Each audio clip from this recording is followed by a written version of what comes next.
warahmatullahi wabarakatuh. Bismillahirrahmanirrahim. Alhamdulillahirabbil alamin. Asyhadu an la ilaha illallah wahdahu la syarika lah wa asyhadu anna sayyidina Muhammadan abduhu wa rasuluhu la nabiyya ba'dah. Allahumma salli ala sayyidina Muhammadin al-Fatihi lima ughliqa wal khatimi lima sabaqa. Nasiril haqqi bil haqqi wal hadi ila siratikal mustaqim. Wa ala alihi haqqa qadrihi wa miqdaril azim. Subhanaka la ilma lana illa ma 'allamtana innaka antal alimul hakim. Rabbana iftah bainana wa baina qaumina bil haqqi wa anta khairul fatihin. Allahumma nawwir qulubana bi nuri hidayatika kama nawwartal arda bi nuri syamsika abadan abada bi rahmatika ya arhamar rahimin. Allahumma arzuqna fahman nabiyyin wa hifdzal mursalin wa ilhamal malaikatil muqarrabin. Rabbi zidna ilman nafi'a warzuqna fahma. Allahumma faqihna fid din wa 'allimna ta'wil.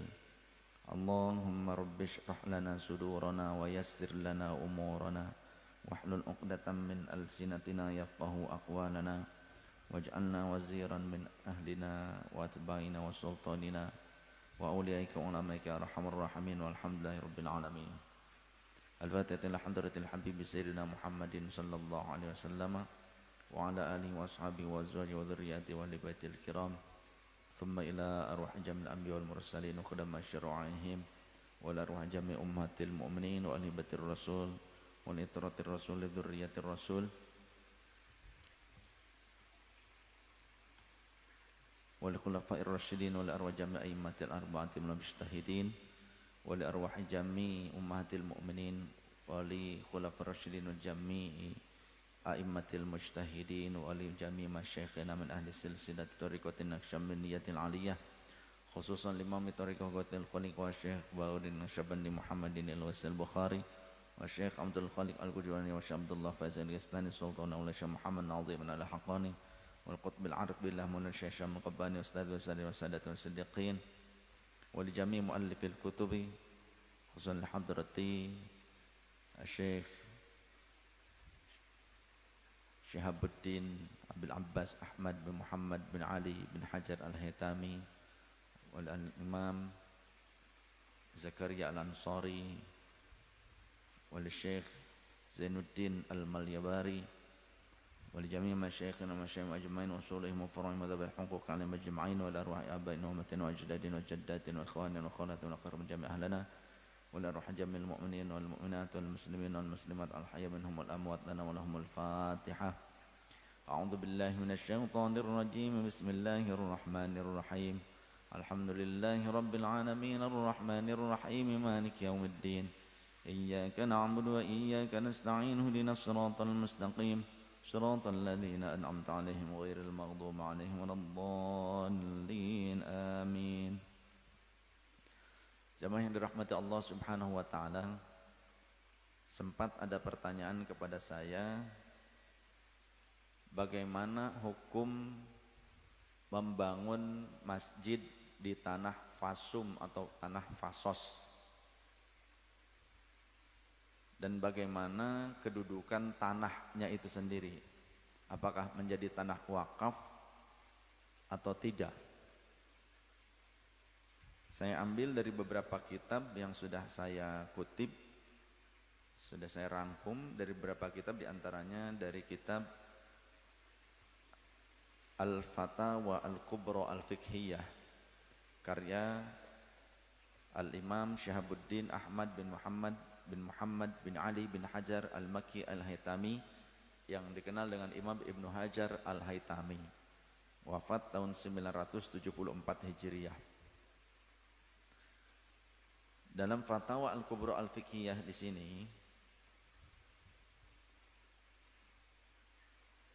Al-Imam Ibnu Hajar Al-Haytami su'ila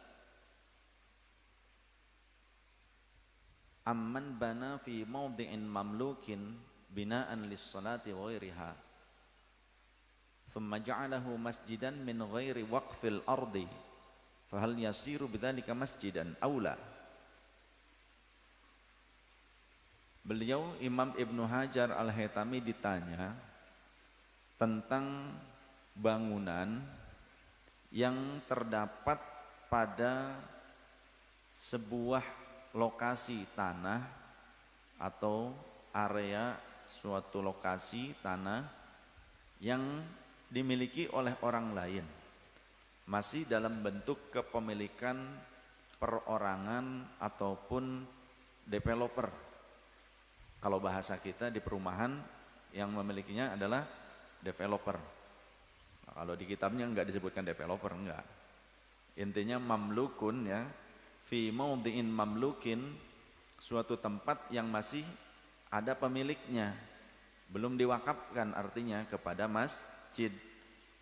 Jadi punya orang, entah itu tanah milik developer, entah itu tanah milik pemerintah, ya, tanah negara maksudnya TN, ataupun tanah perorangan, tanah, pokoknya ada yang punya deh, belum diserahkan, belum diwakafkan ke masjid, belum. Tapi dibangun di atasnya itu binaan lis-sholati wa ghairiha, dibangun sebuah bangunan untuk melaksanakan sholat atau yang lainnya. Dibangun tuh di atasnya tuh. Tsumma ja'alahu masjidan. Entah bangunannya joglo kah? Bentuk joglo seperti ini. Entah bangunannya kotak kubus. Ya, seperti di wilayah Eropa, di Arab, banyak kubus kebanyakan, bentuknya tuh kotak-kotak, flat. Tsumma ja'alahu masjidan. Kemudian dijadikanlah tempat tersebut sebagai masjid. Ya. Semua orang tahu, kemudian tempat itu dijadikan masjid. Tadinya dibangun sebuah bangunan, bisa dilakukan sholat di situ, bisa untuk acara keagamaan. Kemudian secara umum diumumkan bahwa bangunan tersebut itu dijadikan masjid untuk sholat Jumu'ah. Dijadikan masjid jami kah untuk sholat Jumu'ah atau masjid secara umum. Min ghairi waqfil ardi, tanpa mewakafkan tanahnya, area tanahnya tidak diwakafkan, tapi masjid dibangun di atasnya. Fahal yasiru bidzalika masjidan aula, apakah tanah tersebut bisa menjadi wakaf masjid atau tidak, atau bangunan tersebut bisa jadi masjid atau tidak karena tanahnya belum diwakafkan. Bangunan tersebut bisa tidak jadi masjid, yang mana kita tahu masjid digunakan untuk sholat Jumu'ah, kemudian boleh i'tikaf di dalamnya. Berbeda dengan musalla yang tidak digunakan untuk sholat Jumu'ah, maka tidak diperkenankan i'tikaf di dalamnya. Walaupun sholat berjamaah 5 waktu selalu diadakan di musalla tersebut, tapi tidak digunakan untuk Jumu'ah, maka tidak bisa digunakan untuk i'tikaf karena bukan al-jami', bukan masjid jami'.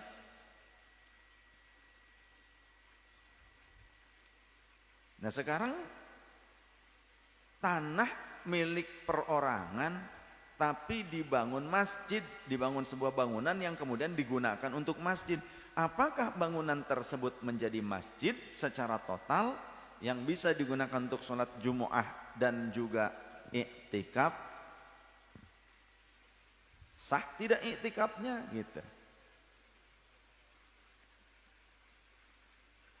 Kemudian juga dipertanyakan kepada beliau, wa hal yajuzu bina al-masjidi fi ardin musta'aratin au mustajaratin aula, boleh tidak membangun masjid di tanah yang disewakan atau dipinjamkan, tanahnya dapat minjem, ya, seperti fasos, fasum, yang belum diserahkan oleh developer kepada masjid.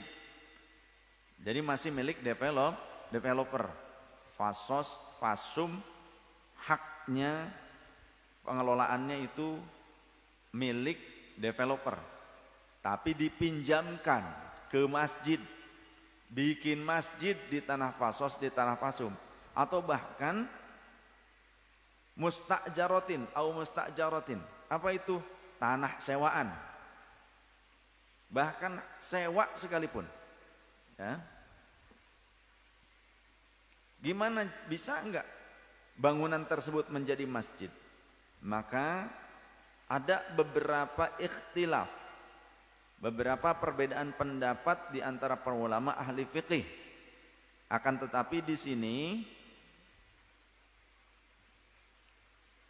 Rajjaha al-Asnawi, Imam al-Asnawi telah menganggap unggul, memandang unggul qaula ba'dihim, atas ucapan sebagian dari para ulama ahli fikih, di mana mereka berkata, lau buniya fihi mastobatan, jika di tanah milik orang lain atau di tempat yang tadi disebutkan tadi, pokoknya di tanah milik orang lain yang belum diwakafkan, jika dibangun di atasnya mastobatan, sebuah tempat duduk, area tempat duduk, wa waqafaha masjidan, tadinya tanah kosong, ya, ada tanah kosong milik perorangan contoh, kemudian dibangunlah di atasnya itu diplester,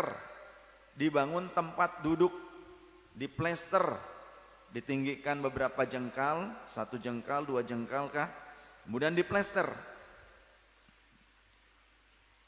kemudian mungkin dibuat tiang penyangga atap, dibangunlah atapnya, kemudian wa waqafaha masjidan, dan bangunan tersebut diwakafkan sebagai masjid. Bangunannya, ya, bangunannya saja yang diwakafkan sebagai masjid, sahha, maka boleh sah mewakafkan bangunan masjidnya saja sebagai wakaf masjid, tapi tanahnya tidak.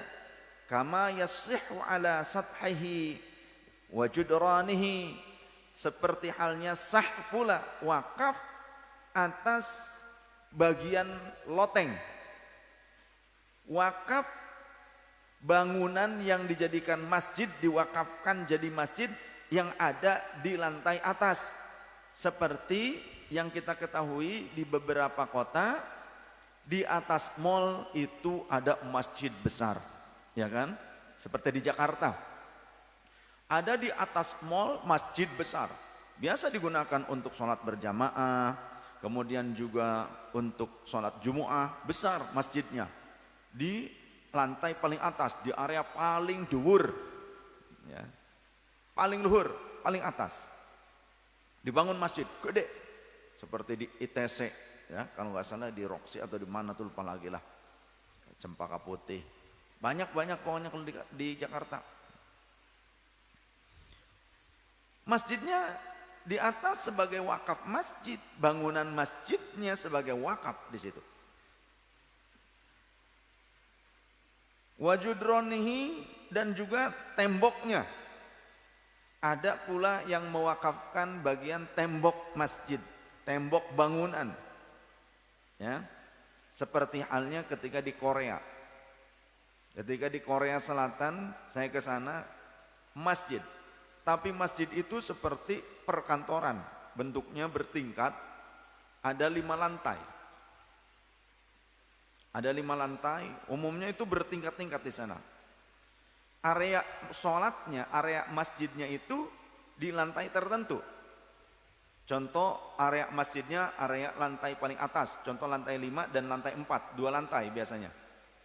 2 lantai, nanti di bawahnya itu restoran, restoran halal, restoran muslim. Walaupun yang ngelolanya sipit-sipit, ya, ngomongnya juga nggak ngatri, saya nggak ngatri gitu. Ya, tapi muslim. Jadi masjidnya di lantai 5 dan 4, di lantai 3-nya itu restoran, ya, kemudian di lantai 2-nya itu ada seperti koperasi, toko buku, kemudian juga tempat baca, area baca gratis, ada toko bukunya juga, ada tempat untuk jualan merchandise.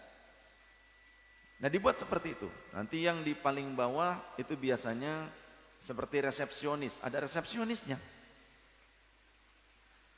Maka yang jadi masjidnya, yang diwakafkan sebagai masjid berarti yang lantai 5 dan 4 tadi.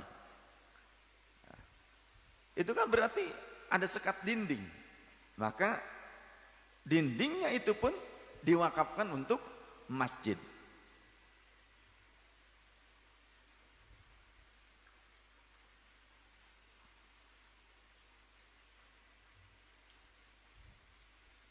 Itu boleh. Walaupun tanahnya bukan tanah wakaf, tanahnya kadang masih tanah sewa. Walaupun tanahnya itu tanah pinjaman, ataupun di perkantoran, bawahnya kantor, atasnya masjid. Yang wakaf masjidnya berarti yang disebut masjid adalah bagian yang digunakan untuk sholatnya.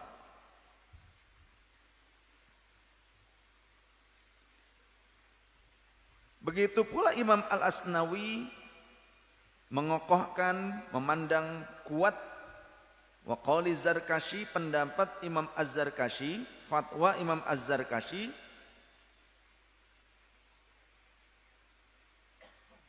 yasihatan, atas kebolehannya,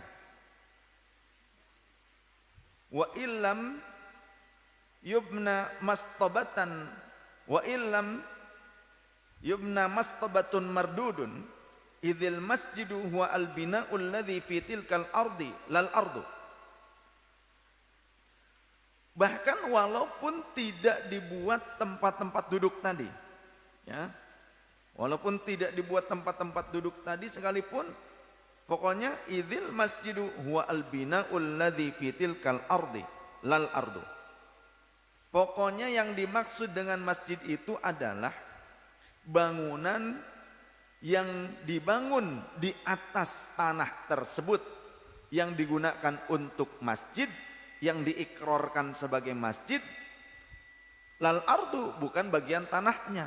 Ketika kasusnya seperti ini, tanahnya milik orang lain, kepemilikannya belum diwakafkan ke masjid, tapi di atasnya dibangun bangunan masjid, maka yang disebut dengan masjid itu adalah bangunannya.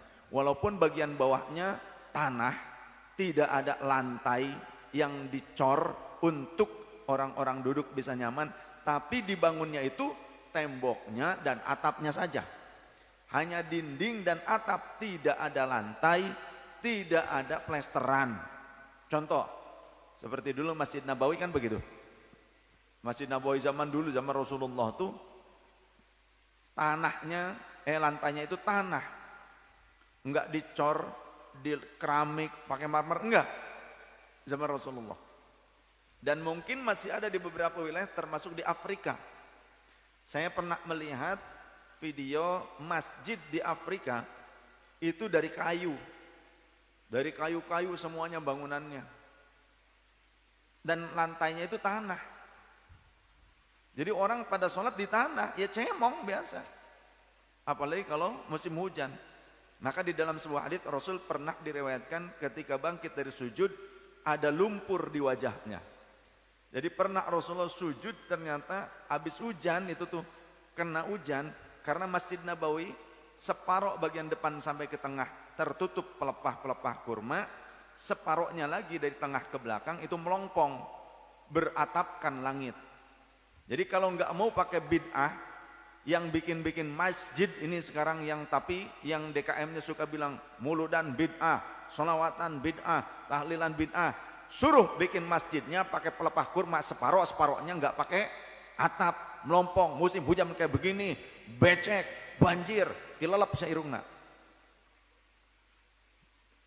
Pas hujan cemong kan, cemong. Nah, andai saja di suatu tanah di suatu area tanah milik orang lain, dibangun di atasnya masjid tanpa lantai keramik, tanpa plesteran, pokoknya temboknya, dindingnya saja dan atap masjid tersebut. Tapi itu digunakan sebagai masjid untuk sholat Jumu'ah, untuk iktikaf. Maka kedudukan tanahnya tetap tanah milik orang lain. Tanah itu tidak serta-merta menjadi diambil haknya sebagai hak tanah masjid. Lawang masjidnya numpang kok. Oleh karenanya penting ini, termasuk disampaikan oleh Dewan Fatwa MUI. Penting bagi orang-orang yang membangun masjid, coba perjuangkan terlebih dahulu legalitas tanahnya. Diupayakan punya sertifikat wakaf. Ya. Diupayakan sudah punya sertifikat wakaf nih masjid-masjid yang sekarang tuh. Diupayakan, jangan main bangun. Tempo orang yang punya tanahnya mau ngambil bingung, riwuh, rame. Karena kitanya juga yang salah. Gimana solusinya kalau begitu? Pindahin masjidnya, gimana dong? Angkat ke mana? Bisa, kalau punya ilmu Syekh Asif bin Barkhiyah maka bisa melihat celing gitu dalam sekejap mata sebelum Anda membuka mata. Tuh. Tapi ada orang melain Syekh Asif bin Barkhiyah, Syekh Asep aja kayak. Ya, bin Bakiyak.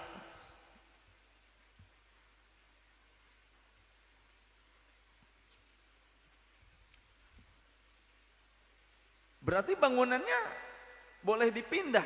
Ya boleh, karena wakafnya wakaf bangunannya. Dari masyarakat, dari umat itu membangun masjid, maka yang menjadi wakafnya itu, benda wakafnya adalah bangunan masjidnya, bukan tanahnya yang masih dimiliki oleh orang lain yang tidak mengikrarkan pewakafan. Paham ya? Makanya contoh sekarang di perumahan-perumahan, sebisa mungkin diupayakan dibuatkan legalitas tanahnya supaya menjadi tanah wakaf. Minta ke developernya, ya, bareng-bareng semua satu komplek, supaya developer ada kebijakan kok. Kan kita masyarakat sudah beli rumah banyak di situ, dan fasos itu bisa berbentuk juga berupa tempat ibadah. Nah, karena ini tempat ibadah dibangunnya adalah uang wakaf dari umat, supaya tidak diacak-acak, bagaimana? Ya, kita harus meminta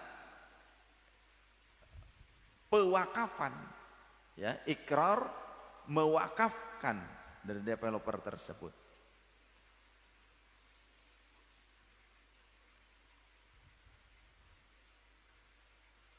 Ini banyak terjadi masalah kan sekarang seperti itu, tapi insya Allah pemerintah sudah membuat sebuah lembaga pelayanan untuk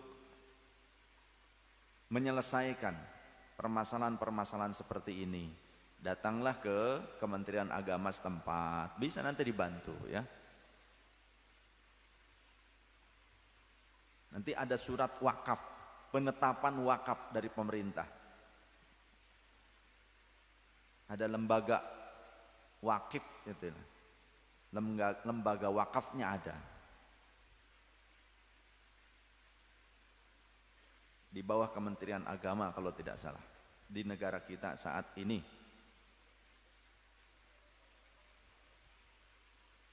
Jadi tanahnya karena belum diwakafkan oleh pemiliknya, belum diserahkan sebagai bentuk wakaf dari pemiliknya, masih dimiliki secara pribadi, maka tanahnya masih tanah mereka yang memilikinya. Wa min huna ulima annahu yasihhu waqful ulwi duna sufli masjidan ka'aksihi intahat. Dan dapat diketahui dari sini, dari permasalahan ini, dari fatwa-fatwa para ulama ini, yang paling asah, ya, sesungguhnya yasihhu, sah apa waqful ulwi, mewakafkan bangunan bagian lantai atas, mewakafkan bangunan ruangan bagian loteng atas, duna supli, namun tidak diwakafkan bangunan bagian bawahnya. Seperti tadi di mall, pengelola mall membangun mall, tapi mereka juga membangun masjid yang besar di atasnya dan diwakafkan, dibentuk DKM kepengurusan. Nah itu mallnya itu bukan tanah wakaf, ya milik pemilik mall. Jadi jangan sampai karena kita diberikan masjid besar di atas mall kemudian kita minta terus sampai ke bawah, sampai ke tanah, ini adalah milik masjid.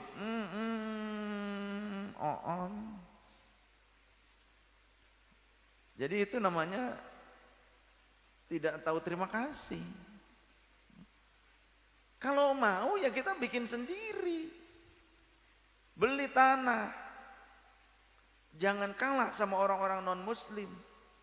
Orang non-muslim kalau beliin tanah untuk tempat ibadah mereka, itu di tempat strategis, di perkotaan, lega, gede, parkiran disiapkan.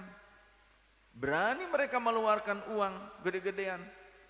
Nah kita lebih berani mengeluarkan uang gede buat kuota internet. Gitu kan?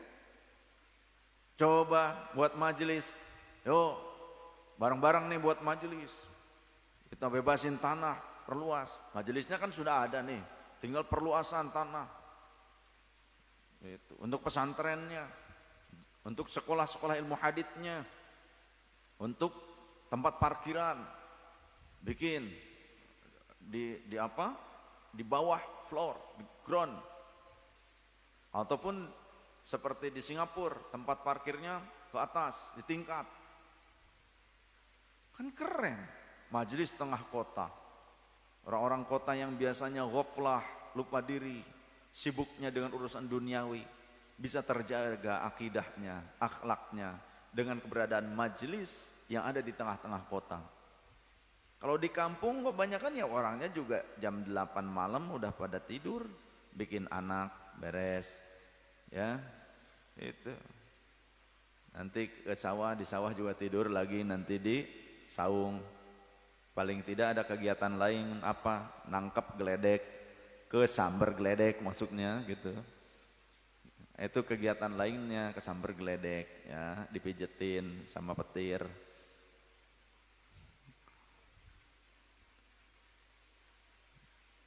Ya orang di sana mah sudah biasa ngaji, ya ibadah, puasa, sholat sunnah, mereka udah biasa, tidak terlalu banyak gangguan-gangguan keimanan, tidak terlalu banyak ujian-ujiannya seperti orang kota. Lah orang kota sekarang mau ngaji pas musim Covid kemarin-kemarin nggak dapat overtime, gitu kan? Sekalinya sekarang ada overtime. Kenapa? Karena tagihan banyak. Maka dikejarnya overtime bukan ngajinya. Karena tagihannya banyak. 1 tahun sempat bermasalah ya perusahaan. Kerjaan sampai gak ada, boro-boro overtime. Tunjangan juga berkurang. Bahkan sebagian teman-teman ada yang di PHK. Pada saatnya ada overtime, ya dikejar ya overtime lah. Bukan ngajinya. Kenapa? Karena tunggakan banyak. Selama setahun banyak tunggakan. Walaupun diberikan keringanan oleh perbankan. Meren harus ditutupi. Nah contoh seperti itu. Jadi banyaklah orang kota mah ujiannya. Ya. Ujian yang belum menikah pengenan jeung nu geulis hayana kanu beunghar. Urang can beunghar. Jadi akhirnya mah pas ayeuna wayahna ngaji apa awewe, wayahna ngaji apa persiapan kawin, wayahna ngaji apa menang ke nu geulis. Waduh, ngaji mah bisa engke lah cenah, nu geulis mah bisa liwat. Cenah itu kan. Akhirnya mah kan tuh, tertariknya dengan nu geulis. Nu geulisna nu hayang harta loba. Akhirnya nu lalaki ye teu ngaran haji. Coreng cangkan karena naon? Da hayang kawin. Ditunda-tunda satahun kamari kan, ting lumayan eta.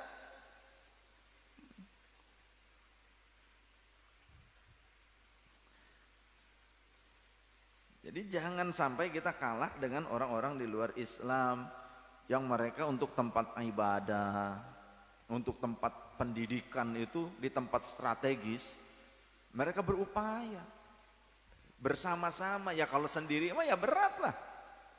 Kalau sendiri mah berat. Tapi kalau bareng-bareng bekerja sama, kita tanggung renteng bersama, mudah, ringan apa-apa juga. Makanya jangan sampai kita memiliki sifat bakhil.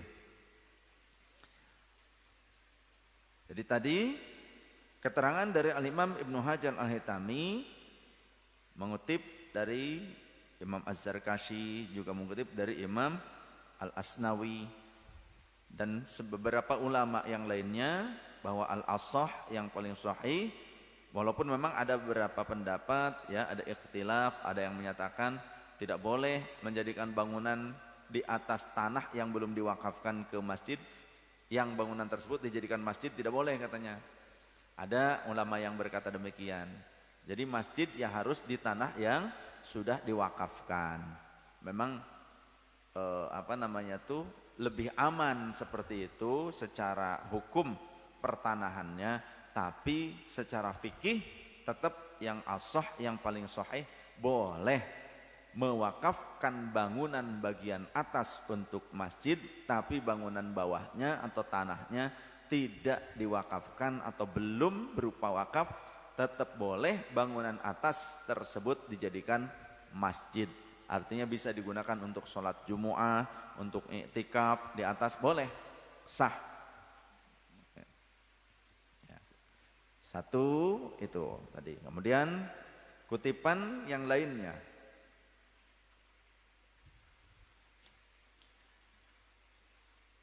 Bagaimana dengan masjid yang dibangun di atas tanah sewa? Idza kana al-masjidu fi ardin mustajaratin. Jadi masjid yang dibangun di atas tanah sewaan, tanahnya milik orang lain, disewalah oleh kita, kemudian dibangun masjid. Seperti yang saya temukan di beberapa negara yang minoritas Islam, seperti di Korea Selatan, kemudian juga di Hong Kong. Tapi di Hong Kong beberapa masjid sudah milik sendiri, artinya sudah menjadi milik pribadi, tanahnya pun ya, bangunannya semuanya sudah milik yayasan masjid, sudah milik yayasan masjid, sudah wakaf. Tapi ada yang masih berupa seperti perkantoran bentuknya, itu gedung beberapa tingkat, ya itu dijadikan masjid. Tapi bergabung di bagian bawahnya mungkin ada perpustakaan, itu ada yang masih seperti itu. Dan bahkan masih sewa, gedung tersebut masih sewa. Saya pikir tadinya ada salah satu masjid ya, saya pikir besar, masjid seperti biasa kita luas. Kalau yang lainnya ya masjidnya luas, biasa besar gitu. Tapi ada salah satu masjid yang ternyata seperti perkantoran, kecil-kecil gitu ya, satu lantai, berapa lantai cuma. Nah, dan itu masih sewa ternyata.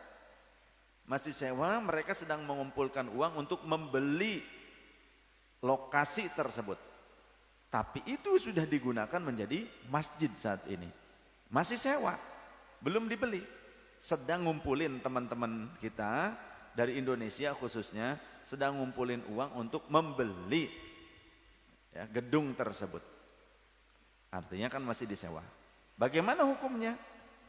Ibaratul mughni wan nihayati, adapun teks dalil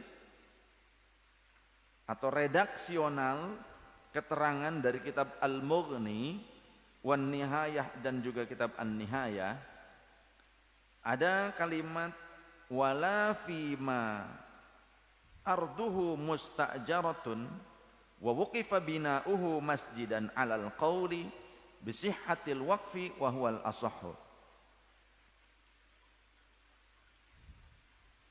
Dan tidaklah pada bangunan yang tanahnya disewakan, dan tidaklah bangunan yang tanahnya disewakan oleh pemiliknya wa wuqifa bina'uhu masjidan, dan kemudian diwakafkan bangunannya tersebut sebagai masjid, alal qawli bisihatil waqfi wa huwal asahhu, menurut pendapat akan kebolehannya wakaf seperti ini, wa huwa, maka adapun pendapat tersebut adalah al asahhu, pendapat yang sah. Jadi bangunan, ada pendapat yang menyatakan bangunan yang dibangun di atas tanah sewaan yang kemudian bangunannya saja diwakafkan sebagai masjid, ini adalah pendapat yang paling ashah, pendapat yang paling sahih. Keterangan ini terdapat di dalam kitab Tuhfatul Muhtaj Bisyarhil Minhaj juz kedua Kitabul Waqfi karya Al-Imam Ibnu Hajar Al-Haytami. Ini kitabnya ini ya, sudah saya kutip, sudah saya simpulkan beberapa keterangan dari beberapa kitab. Dan waqala Al-Haytami wafaqa kama fi kitabir Rawdatit Talibin lil Imam An-Nawawi qalahu huwal ashah. Pendapat Imam Ibnu Hajar Al-Haytami ini juga sama sesuai dengan pendapatnya Imam An-Nawawi di dalam kitab Rawdatut Talibin. Beliau mengatakan qalahu huwa al-ashahhu, pendapat seperti tadi itu merupakan pendapat yang paling sahih dari kalangan para ulama mujtahid.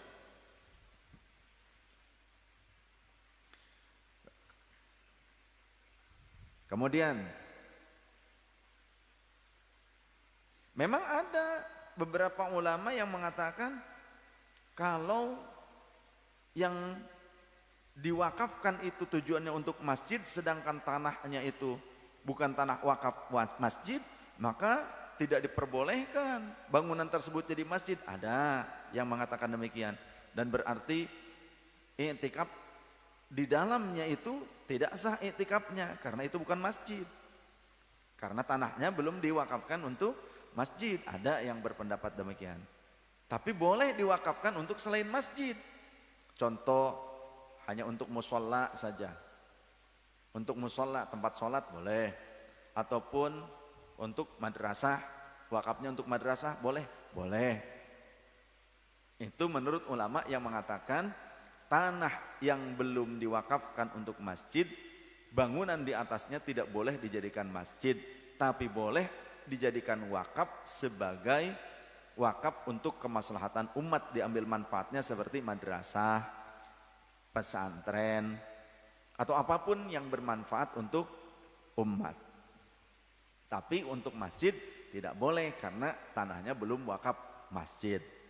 Kata ulama yang berpendapat demikian, seperti dikutip di dalam kitab Asnal Matalib juz kedua karya Imam Zakaria Al-Ansari. Walau waqafa ma lam yarahu aw waqafal muajjiru ardahu allati ajjaraha awil warithu al-musa bi manfaatihi muddatan awil mustajiru li ardin bina'ahu aw ghirasahu alladhi banahu aw gharsahu fiha sahha li anna kullan minhuma mamlukun yumkinul intifa'u bihi fil jumlati ma'a baqa'i 'ainihi sawa'un akanal waqfu fil akhirati qabla al-inqidha'il muddati am ba'dahu kama saraha bihi Ibnu Shalah. Jadi bahkan andaikan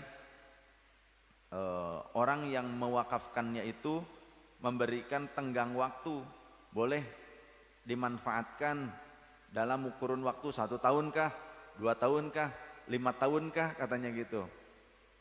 Nah, bangunan di atasnya ya, ghirasah, maka hal tersebut sah-sah saja kata Imam Zakaria Al-Ansari. Tapi kalau untuk masjid kata beliau sih tidak diperkenankan karena belum kepemilikan tanah masjid. Tapi kalau untuk hal yang lainnya seperti bangunan yang diambil manfaatnya untuk umat, seperti madrasah kah atau pesantren kah, dalam tenggang waktu tertentu sekalipun ya diperkenankan. Jadi ada muddatan, ada tenggang waktu. Perjanjian 5 tahun contoh. Ya, boleh-boleh saja. Kata Al-Imam Zakaria Al-Ansari. Kemudian kesimpulannya, ada juga keterangan dari kitab Fathul Mu'in. Nah, kitab Fathul Mu'in, ini kitabnya karya Syekh Zainuddin Al-Malyabari. Ada yang menyebutnya, umum banyak menyebutkannya Malibari, padahal bukan Malibar. Ya, kata guru-guru kita seperti Abuya, Kiai Haji Said, Ketua PBNU, beliau menyatakan mengucapkannya Malyabar, sebuah daerah Malyabar. Itu nama daerah, bukan Malibar tapi Malyabar. Ya. Kata Buya Said begitu.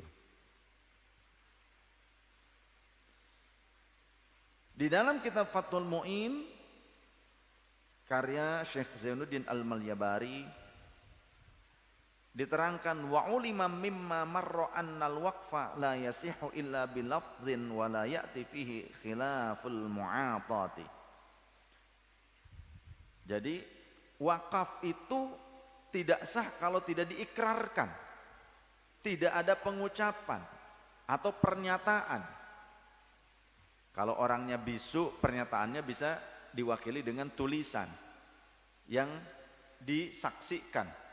Tulisan yang disaksikan ketika menulisnya kemudian mungkin ditandatangani oleh beberapa saksi.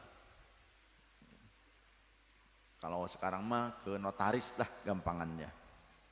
Tapi kalau orangnya bisa berucap, maka illa bilafzin, tidak boleh tidak harus melafalkannya. Saya mewakafkan yang ini apa, daerah mana, tempatnya di mana, bangunan mana, tanah yang mana, barang apa, dijelaskan.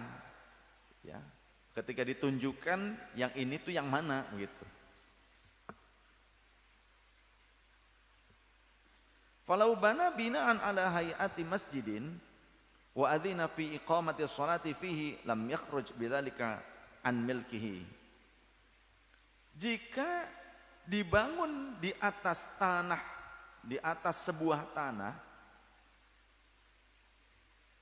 yang mana bentuknya mirip seperti umumnya bentuk masjid yang digunakan untuk sholat, entah ada kubahnya, entah ruangan bagian dalamnya kelihatan seperti untuk sholat seperti umumnya masjid, walaupun di luar tidak ada kubah, bentuknya kotak sekalipun, tapi interiornya itu interior masjid. Nah, kita sudah paham hay'ahnya tersebut. Wa adzina fi iqamati sholati fihi, kemudian diperbolehkan untuk melaksanakan sholat di dalam bangunan tersebut, tapi tanahnya belum diwakafkan untuk masjid.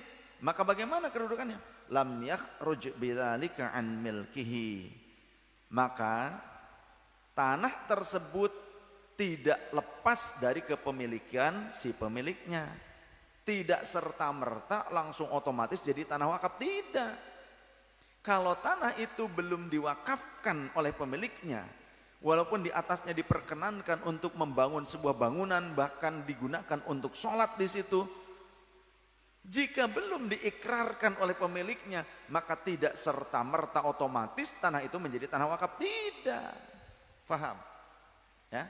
Berarti pinjaman, itu tanah minjem, masjid numpang di tanah milik orang lain. Nah, inilah Islam keadilannya. Kama idza ja'ala makanan ala hayatil maqbarati, seperti halnya juga contoh lainnya, jika suatu area tanah digunakan untuk pekuburan, area tanah kosong tapi seperti pekuburan.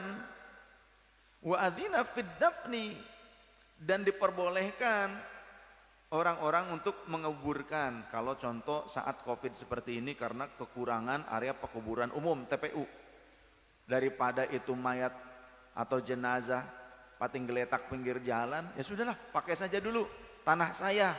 Tapi tidak diwakafkan untuk kuburan, ya. Tidak diwakafkan untuk kuburan. Hanya karena kasihan kepada keluarga dari si mayat tersebut dan kasihan kepada si mayat, di mana mungkin belum tersedia atau susahnya area pekuburan, ada agniya yang punya tanah luas, tanah tegalan, sudahlah dikuburkan saja dulu di sana. Itu. Tapi tidak mewakafkan, tidak. Maka kondisi seperti itu kuburannya numpang. Kuburannya numpang. Jadi kalau pemilik tanah tersebut nanti, dan tanah itu bukan tanah wakaf untuk makbarah umum, bukan ya, artinya ada tanah milik, kepemilikan seorang. Kata yang punyanya, ini mau saya bangun, mohon keluarga memindahkan jenazahnya, ya pindahkanlah. Kecuali itu adalah tanah wakaf, yang banyak sekali kejadian tanah wakaf kemudian diambil paksa oleh orang-orang yang ingin membangun bangunan komersial, oleh bangunan komersial seperti dibikin mall, tapi tanah wakaf, ya, maka jangan. Ada pun beberapa ulama seperti MUI memperkenankan jika ada pengganti yang serupa ataupun lebih baik lagi, maka boleh dipindahkan, dialih fungsikan. Itu menurut beberapa ulama mutaakhirin, dengan syarat dialihkan ke tempat yang juga sama bagusnya, ya, mungkin strategisnya, jalannya juga sama bagusnya, strategis, atau bisa lebih luas lagi. Nah, itu menurut sebagian ulama mutaakhirin ada yang memperbolehkan. Tapi afdalnya tidak merubah posisi atau merubah kondisi wakaf tersebut.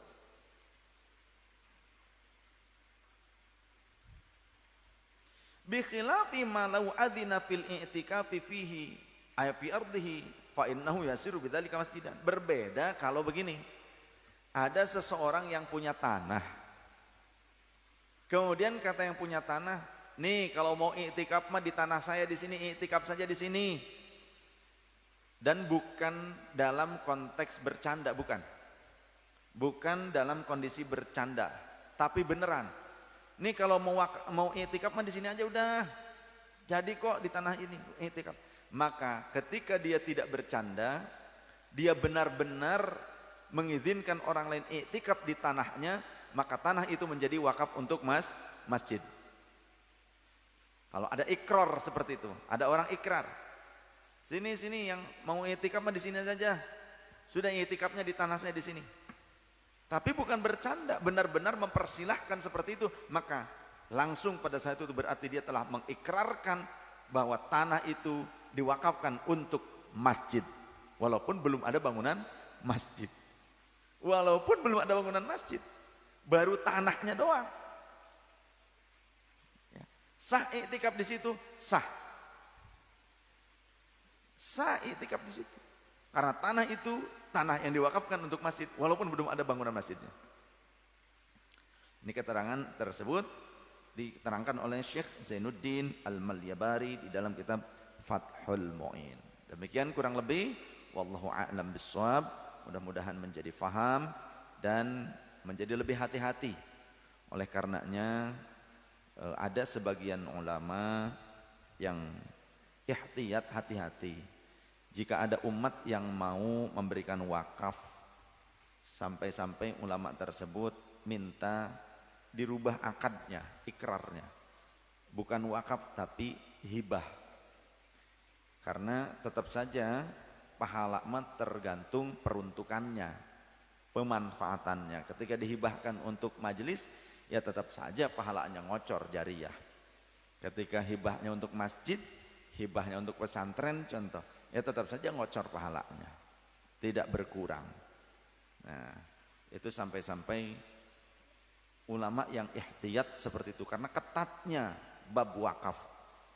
Ketika saklek wakaf contoh untuk madrasah, maka tidak boleh digunakan untuk majelis. Wakaf untuk madrasah tidak boleh digunakan untuk kegiatan majelis.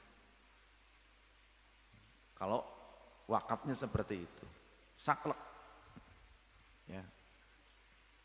Atau wakaf untuk majelis digunakan untuk madrasah, dan ya wakaf untuk pesantren, tapi digunakan untuk area